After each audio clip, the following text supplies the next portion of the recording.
Apa konsepnya? Gue akan membuat bukan klarifikasi sih. I'm gonna talk about Erika's issue, kasusnya Erika, case-nya. Gue akan bedah satu-satu di live ini, termasuk drama-dramanya yang kalian juga mungkin udah notice di luar sana. So this is my first time live TikTok dengan tujuan dan juga konsep.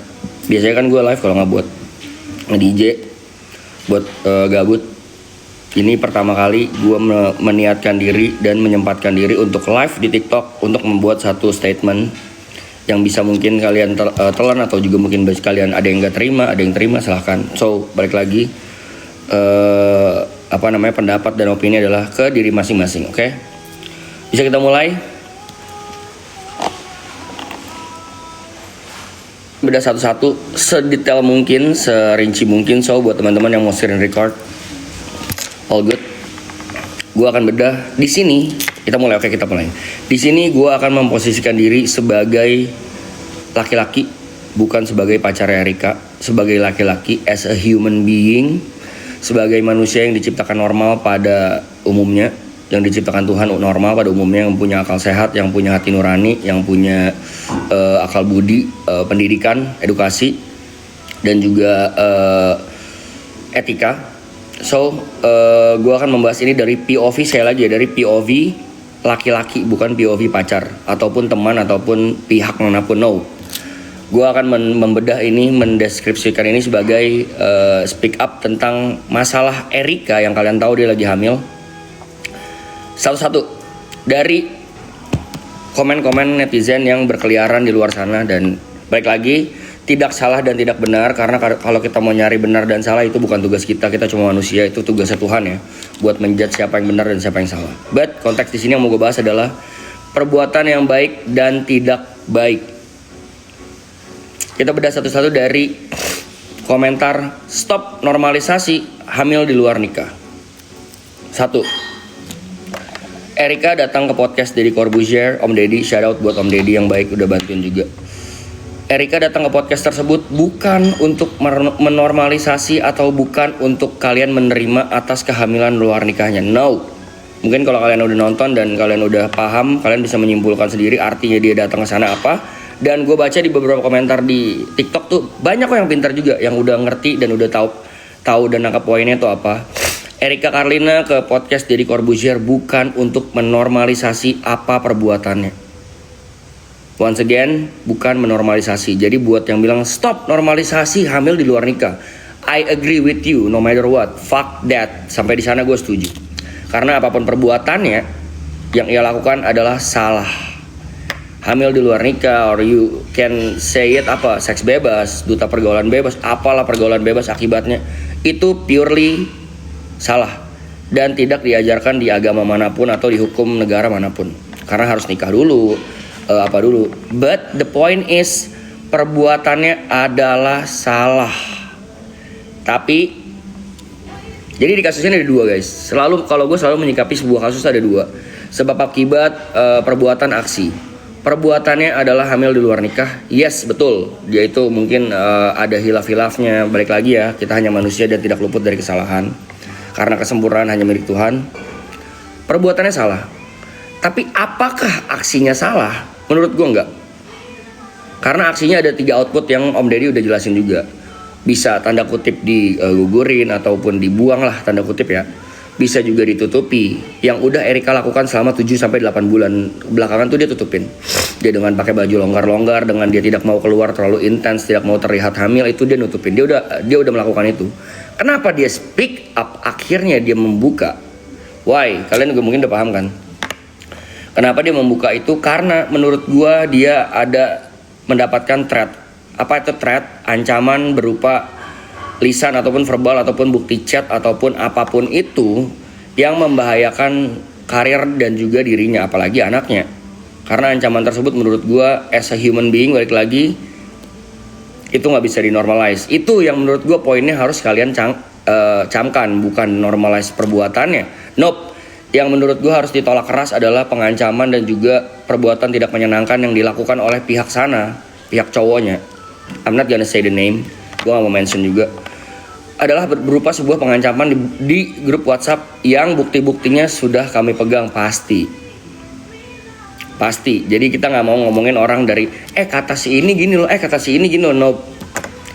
Kita punya semua dan juga kita tahu semuanya dari bukti, berdasarkan bukti. So yang mau gue bahas di poin 1 tadi, gue setuju banget sama teman-teman yang komen stop normalisasi hamil di luar nikah. Ya, I agree with that.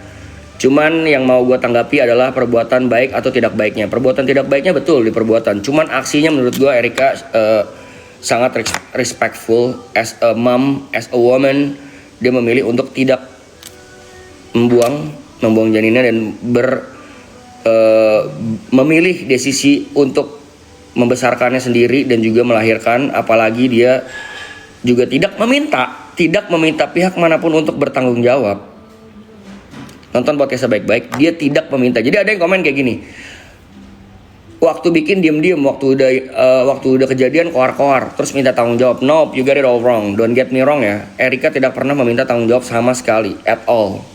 Jadi tujuan Erika kesana sekali lagi untuk meminta bantuan karena dia tidak punya siapa-siapa pada saat itu selain teman-temannya, keluarganya dan juga gua.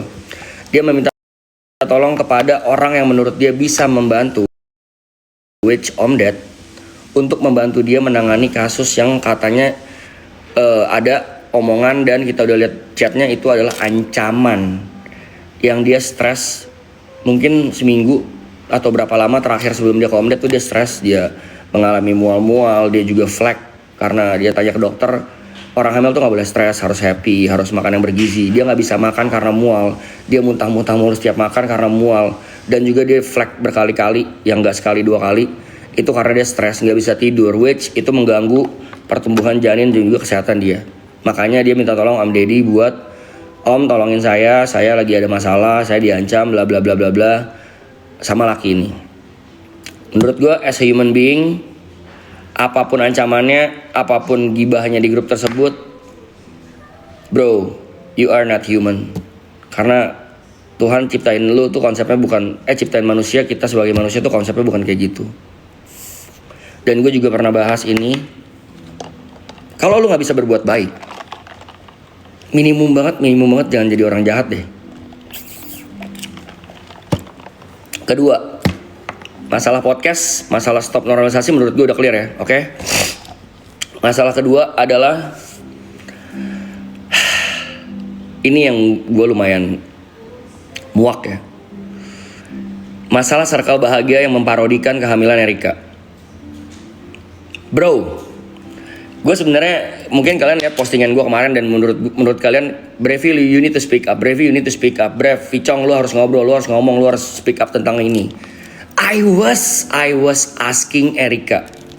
Gue berkali-kali minta, sayang, if you need a cover, tell me apa yang harus aku cover. Kalau kamu butuh bantuan, tell me apa yang bisa aku bantu.